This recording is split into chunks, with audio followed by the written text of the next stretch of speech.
Welcome to Archiversity online classes. In this lecture, I am going to explain you how to calculate, analyze and interpret cash ratio with an example of two real companies' balance sheets. One is Adani Power Limited, which is a power manufacturing company in the country, and the second one is TCS, which is an information technology company in India. Cash ratio measures the relationship between cash, cash equivalents, marketable securities and current liabilities. This ratio is calculated to know whether the cash and cash equivalents and balances are sufficient to meet current obligations. Cash ratio is calculated as cash and cash equivalents plus balances in bank plus marketable securities, also called as short-term investments, upon your current liabilities. So a good cash ratio indicates that the company will have enough cash reserves to meet its current obligations, that is the obligations which a company need to be met within 12 months or within an operating cycle. To illustrate this, I sourced balance sheets of two companies. These two balance sheets will give you an interesting and informative information which helps you to analyze and interpret the cash ratio. So here we have a balance sheet of Adani Power Limited, and this is for the financial years 31st March 2019 and the second one is 31st March 2020. You can see here this 1 year balance sheet has the values for the 2 years, that is 31st March 2019 and 31st March 2020. And if you observe here, as we are saying that the cash ratio measures the relationship between cash, cash equivalents and investments with current liabilities. So in a current assets, we can find the cash equivalents. So cash and cash equivalents are here. This is one. And bank balances and other balances here. Then there are no investments or marketable securities. That means you can find details in the notes 11 and in notes 12. So here are the values for 2019 and here are the values for 2020. So you have only two, cash and cash equivalents and bank balances. And on the current liabilities side, you have a total current liabilities here. So we can see here total current liabilities for 2020 and total current liabilities for 2019. Using these values, we will calculate the cash ratio and try to interpret the results. So our cash ratio, this will say for 2019 and 2020. So in 2019, your numerator values, that is the cash and cash equivalents, are 4.45 plus 124.35. And for 2020, this is 7.30 plus 93.72. And current liabilities, 3,372.06 and 3,419.09. So we use a calculator to calculate this. So this is 4.45 plus 124.35 and divided by 3,372.06. So this gives you a cash ratio of 0.038 or let us say 0.4. So here your cash ratio is 0.04 and for 2020 this is 7.30 plus 93.72 upon 3419.09, 0.029 or let us say 0.03. So this is 0.03. So this clearly indicates that when we say 0.04, this is nearly about a 4% and a 3%. That means the company doesn't have a minimum even of a 5% of a cash reserves to meet its current obligations. If you observe here, the cash values are hardly 128 crore here, whereas the current liabilities are 3,372 crore. On the other side, here it is around 100 crore are cash and cash equivalents, whereas the current liabilities are 3,419 crore, which is a very alarming one in the sense the company doesn't have any cash reserves to meet its current obligations. If you go more detail into the current liabilities which the company has to meet, if you observe here, their current financial liabilities are too high, that is 2,589 crores are current liabilities in 2020, and 2364 are in 2019. Similarly, the trade receivables also 712 crore receivables here. So the company has got hardly 100 crore of a cash balances, whereas it has got a 712 crore of a trade payables. So the trade payables amount is 7 times more than its cash reserves. This is a very bad financial position or a cash reserves of Adani Power Limited for the financial year 2020. And even other financial liabilities are also there, which are 107 crore. So the current cash and cash equivalents are not even sufficient to meet other financial liabilities of the company. So what is it the company will do now? They will borrow more funds in the form of borrowings. The borrowings will increase. When borrowing increases, its interest burden will increase, and which ultimately affects the financial performance of the company. In short, what we can say that by analyzing the cash ratio for the financial years 2019 and 2020, we can say that Adani Power Limited doesn't have enough cash and cash equivalents, at least to meet its minimum, that is other financial liabilities. Ignore about trade payables, ignore about short-term borrowings. This is one. And second is, we look at the annual report of TCS. So here is the annual report of a TCS. This is an information technology company in the country. So in the TCS balance sheet, you have a current assets here, and we are interested in cash, cash equivalents and balances with the banks and investments. So here we have one is cash and cash equivalents, then other balances with the bank, then you have investments also. On the other side, when it comes to the current liabilities, so here we have a value of a current liabilities. Now using these values, we'll calculate the cash ratio for the TCS. Cash ratio for, let us say, 2019 and 2020. So your cash and cash equivalents are 3,327 plus balances with the bank is 5,573 plus investments are 28,280.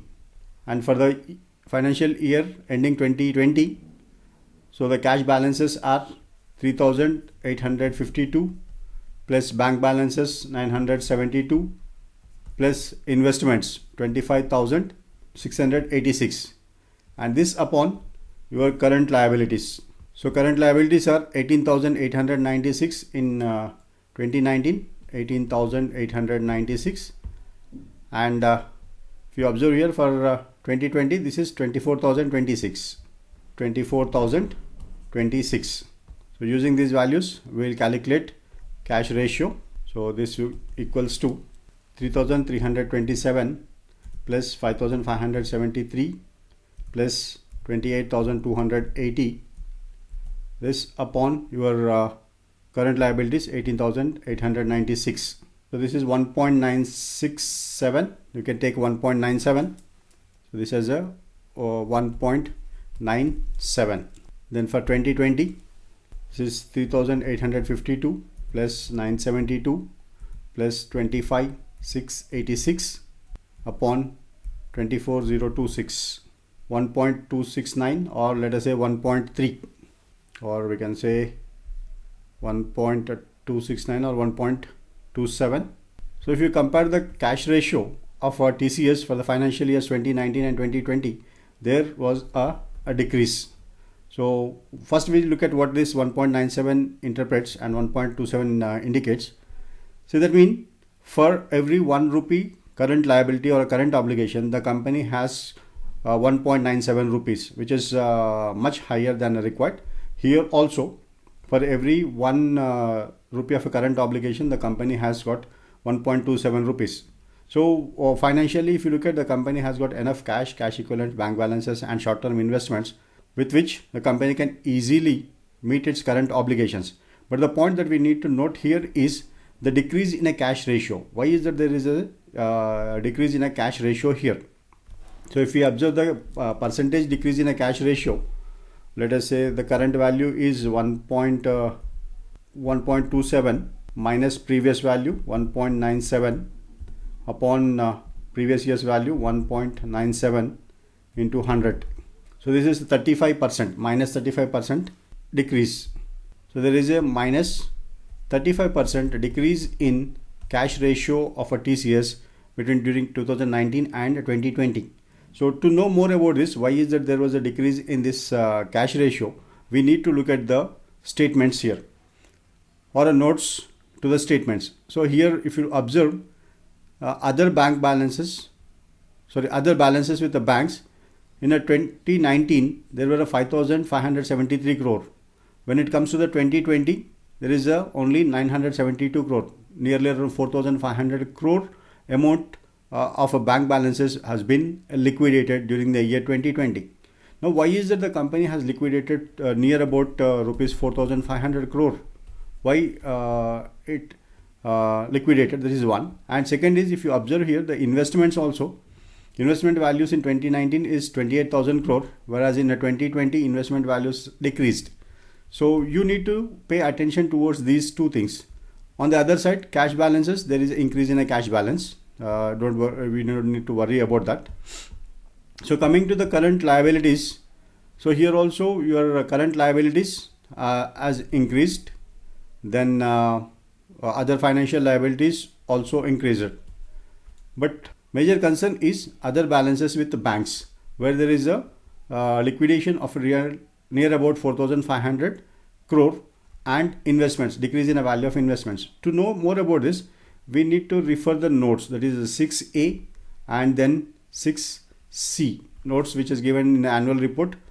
So here I extracted those notes here. So cash and cash equivalents, there is an increase. So there is no problem here. That means it clearly indicates that the company has made a profits during the financial year, and the trade receivables may also be improved. That is the reason why the cash balances improved. Now other balances with the banks. So here short-term deposits that the company has, it liquidated. Earlier it was a 5,400 crore. Now it is only 787 crore. So here is the major point. That is, the bank liquidated its short-term bank deposits. Coming to the investments. Now if you look at the investments here, investments which is carried out with a fair value, and in a mutual funds, the value has decreased. In the sense, the company has liquidated these mutual funds, or the market value of these mutual funds may have decreased, because here you see that it is at 2,900 crore, whereas it is 1,200 crore, near about 700 crore rupees, 700 crore decrease in mutual fund investments. This may be because of a decrease in the market value of the mutual funds, or the company may have liquidated some of its mutual funds. And on the other side, when it comes to the government securities, there is an increase here. So this is 23,556, but in 2020 it increased to 24,290. One is the company may have invested more money in a government bonds. This is one, or it also included interest in it. Because of this, there is an increase. So now there is one is that the decrease in the mutual fund values. You have to know more about this, whether this decrease is because of a liquidation of the mutual fund schemes, or it is because of a decrease in the market value of the mutual fund, because it is saying that a quoted one. When you say that a quoted one, these are quotes are available in the market, that is net asset values are available in the market. So according to fair value, maybe it decreased, or the company has liquidated. That is one. And second is your short-term bank deposits, which clearly indicates that the company liquidated. Now why is that this liquidation has been happened? Because whether it happened because of the company didn't earn any profit, or any other reason. So for this purpose, you need to look at the profit and loss account and observe whether the company had earned any profit or not. I observed that one, and the company earned a profit during this financial year. So there is no problem with that. Now then, why this decreases? A more in-depth reading of the annual report indicated that during the financial year 2020, TCS paid dividends. TCS paid dividend. So the company, the amount which has been liquidated from the deposits, that is short-term bank deposits and the mutual funds, company used those amount to meet or to pay dividends to the equity shareholders. That is the reason. So this is how you need to calculate the cash ratio, analyze it, in the sense compare it to its performance from one year to another year, and then try to interpret what may be the reasons for increase or decrease in the cash ratios, and how is it is going to impact. Here in the two company cases, here if you look at in the case of Adani Power Limited, this is a very poor cash ratio, and which is an alarming one, and which clearly indicates that the Adani Power Limited has got insufficient cash reserves to meet its current obligations. On the other side, if you look at the TCS has got a very high cash ratio, but there was a decrease in a cash ratio. This decrease is because of a payment of a dividends. So this is the way to analyze and interpret the cash ratios. If you want to analyze more in depth into, it is always advisable to read the annual report of a company in more detail. Thank you. Thank you very much for listening to the lecture.